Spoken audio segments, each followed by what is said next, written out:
the bureaucracy in India is one which is very steely, but is wonderfully networked to know who's doing what.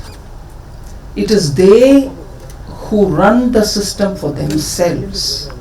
They know who's the officer, who's young, who's doing brilliantly well in a remote corner of India where he is running the district administration. They equally know who among the newcomers is creating trouble for himself. So at no point in time I think you should have a feeling that you're too far away from Delhi and therefore you can do what you want. No, the system is damn efficient in keeping an eye on each one of you all. Just as political parties keep an eye on each one of us political workers. But more than the political parties, the bureaucracy is very efficient to keep meticulous record of every year of what you do and what you don't and what you do which are not supposed to be done. So whilst ethical practices are something which I'll appeal, saying you should adopt ethical ways of doing things, be honest, be good in your service, and integrity is of high value, which Ambassador mentioned. But we should be clear that CCTV cameras are not in the common man's streets. It's even within the hallways of bureaucracies. So please do not for a moment fall for any temptation. You're all proud officers of a glorious service. India's bureaucracy is one of the finest in the world. We are very sparingly provided for, because I see when I go abroad a delegation where we would sit to have a bilateral meeting.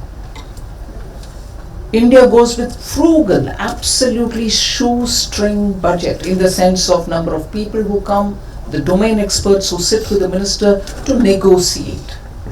Whereas let us say a Chinese or an American or any one of the Western G7 countries, the top 7 countries, they would have at least 30-35 people. At the table with the minister, let us say 4, behind them 10, even behind them and the 20, all helping with papers and that little additional value for your negotiation. So the bureaucracy there is awash. You don't have a dearth of people, whereas Indian bureaucracy is very frugal. You accompany yourself with about 3 or 4 top bureaucrats to talk, and they will be absolutely endowed with all the facts. They're backed with data, they're backed with institutional memory, and therefore your teams perform as much as anybody else. Win or lose, it's okay. So what it calls for is absolute being in control of your job.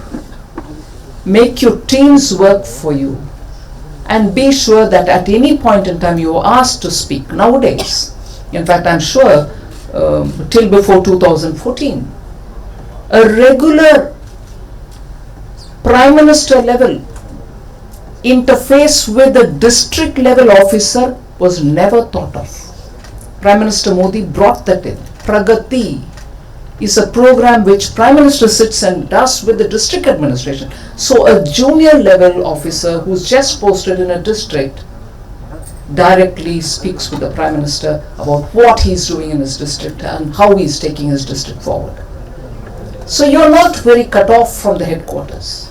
You're in fact talking and negotiating with the Prime Minister, saying, my district needs this, this is where my district is going, I'm unable to do or I'm able to do.